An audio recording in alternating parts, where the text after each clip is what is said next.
The house was so quiet. Too quiet. My name is Sarah and I was babysitting for the Miller family, Leo and Mia. Tonight they went to sleep without a single complaint. The only sound was the hum of the refrigerator. I sank into the couch, flipping through channels, but nothing caught my eye. The Miller's home was beautiful by day, but at night, shadows stretched, and every creak felt sinister. I pulled a blanket over my legs, trying to shake off the uneasy feeling. I decided to grab a snack from the kitchen, the cold tile making me shiver. I grabbed chips and a soda, footsteps echoing in the silence as I returned. Back on the couch, the crunch of chips was deafening. I turned up the TV, hoping for comfort, but my eyes kept darting to the staircase. Leo and Mia were asleep upstairs. I checked on them 10 minutes ago, still I couldn't shake the feeling that I wasn't really alone. The darkness pressed against the windows.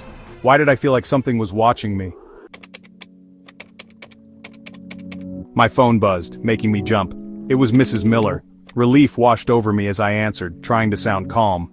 She asked if the kids were behaving. I told her they were asleep. I could hear music and laughter in the background. She was enjoying her night out. Then her tone changed. Just so you know, my husband's brother isn't coming by after all. No one else should be in the house. Her words sent a chill through me. No surprise visitors, got it, I joked, but my voice was shaky. We said goodbye, but the room felt different now. Her warning echoed in my mind. No one else should be in the house. The silence grew heavy. Shadows seemed to move. I glanced at the staircase again, heart pounding. Every creak felt louder. I tried to focus on the TV, but I couldn't relax.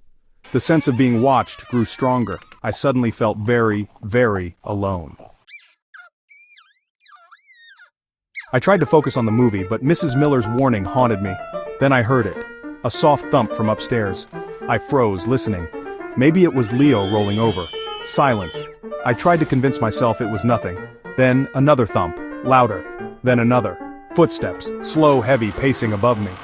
The master bedroom was right overhead. The kids' rooms were down the hall. My blood ran cold. No one was supposed to be up there. The footsteps continued, deliberate and heavy. Each step echoed through the house. It wasn't a child's footsteps. Mrs. Miller's words screamed in my mind. No one else should be in the house. I stood up, eyes glued to the ceiling. The footsteps stopped. Silence pressed in, thick and suffocating. My heart hammered in my chest. Someone was upstairs. Panic seized me. My hands shook as I dialed Mrs. Miller. The footsteps upstairs stopped. The silence was terrifying. The phone rang. Each second felt like forever. Finally, Mrs. Miller answered, her voice worried. "There's someone in the house," I whispered. "Footsteps upstairs. It's not the kids." I heard her urgency as she relayed my words to her husband. Mr. Miller came on, voice sharp. "Sarah, listen, don't hang up. Go upstairs, get Leo and Mia, and get out. We're on our way." My fear skyrocketed. This was real. I nodded, barely able to speak. "Okay, I'm going." I shoved the phone in my pocket, leaving the line open. Every instinct screamed to run, but I had to get the kids. I forced myself toward the stairs, heart pounding. The house felt alive with menace. I took a deep breath, ready to face whatever was up there. I had to save the kids. My feet felt like lead, but I moved. I crept up the stairs, every step creaking loudly. The footsteps upstairs quickened, heading toward the kids' room. It was a race. I had to reach them first. I burst into their room. Mia slept on. Leo blinked awake. "Leo, wake up! We have to go," I whispered, scooping up Mia.